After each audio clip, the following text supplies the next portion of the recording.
अस्सलामुअलैकुम वरहमतुल्लाहि वबरकातुहू। स्टूडेंट्स, कैसे हैं आप? तमाम स्टूडेंट्स खैरियत से हैं? आई होप कि आप तमाम बच्चे अच्छे से होंगे, खैरियत से होंगे। आज हम लेक्चर नंबर 8 शुरू करने लगे हैं और आज के लेक्चर में हम ज़्यादातर काम जो हमारा है वो वर्कबुक का है। तो आप तमाम स्टूडेंट्स अपनी अपनी वर्कबुक्स ओपन कर लीजिए और वर्कबुक में पेज नंबर 7 से हम शुरू करते हैं, जो कि सेक्शन बी, और इसमें जो आपसे पूछा जा रहा है short answers and free response questions.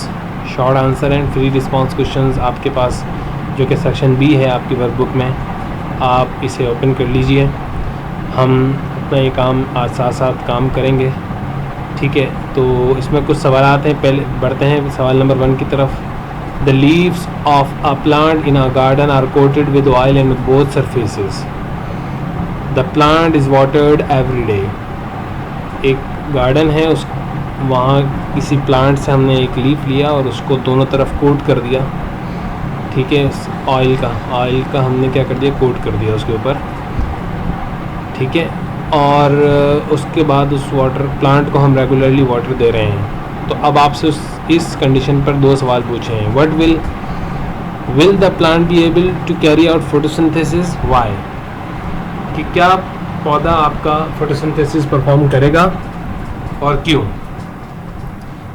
तो इसका जवाब आपने इस स्पेस में, जो कि गिवन स्पेस है आपको दी हुई है, वो उसमें आपने लिखना है। Number 2 is what will happen to the plant after a few days?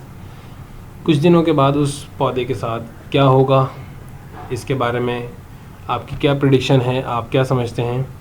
तो इस चीज़ का जवाब भी आपने इस जगह में देना है। Number 2 question, Ali has guppies. Guppies एक एक्वेरियम फ़िश कहलाती है, जो कि वर्ल्ड वाइड बहुत कॉमन फ़िश है, कलरफुल ये फ़िश होती है। Which he keeps in an aquarium, उसको वो एक एक्वेरियम में रखता है। Guppies like other living things need oxygen to live. Guppies को भी ऑक्सीजन की ज़रूरत होती है, जैसे कि दूसरे जानदारों को ज़रूरत होती है लिविंग पर्पज़ के लिए या ज़िंदा रहने के लिए। One way to supply oxygen to the guppies is to fit an air pump in the aquarium. तो एक तरीका तो ये है उसके पास कि वो एयर पंप जो है वो लगाए, फिट करे उस एक्वेरियम के अंदर, लेकिन वो ऐसा नहीं करता।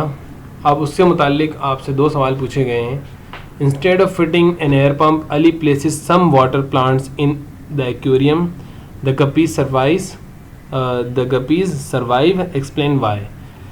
अली ने बजाय इसके कि वो एयर पंप फिट करे, उसने कुछ वाटर प्लांट्स जो है वो एक्वेरियम के अंदर ला के रख दिए। हम जानते हैं कि वाटर प्लांट या प्लांट जब भी फोटोसिंथेसिस करते हैं तो वो ऑक्सीजन रिलीज़ करते हैं।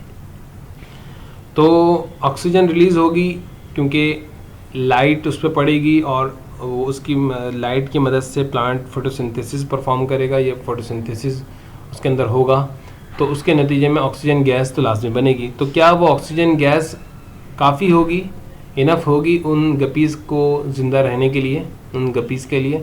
तो अगर हाँ, तो आपने इसको एक्सप्लेन करना है कि क्यों।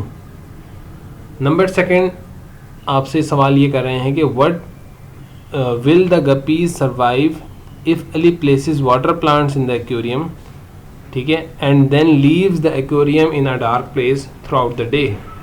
वो एक्वेरियम को डार्क प्लेस में रख देता है एक दिन के लिए, पूरे दिन के लिए। तो क्या गपीज़ जो है वो सरवाइव करेंगी, यानी कि ज़िंदा रहेंगी, और क्यों? इसके बारे में भी आपने इस जगह पे जवाब देना है। नंबर 3 क्वेश्चन में आपसे ये पूछ रहे हैं कि the roots of a flowering plant are cut off. Roots cut कर दी गई हैं, and then the plant is then placed in a container of water. Plant को आपने कंटेनर ऑफ वाटर में रख दिया। तो अब आप इससे मुतालिक 2 सवाल आपसे पूछ रहे हैं। Will the plant be able to take in water from container?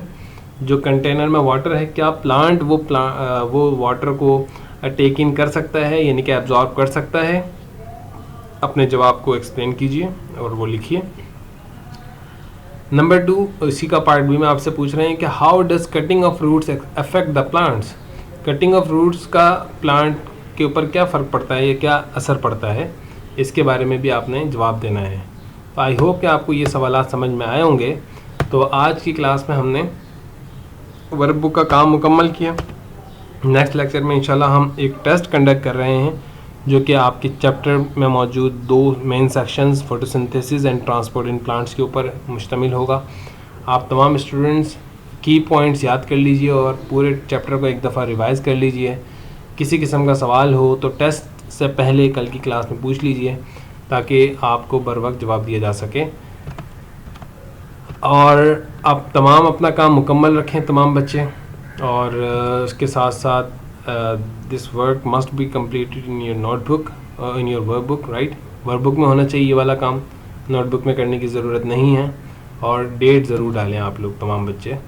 और अब आपका होमवर्क ये है कि एक्टिविटी 1.1 जो कि पेज नंबर 1 और 2 पर वर्क बुक में मौजूद है, तो उसे आपने लिखना है और उसे समझ के मुकम्मल करना है।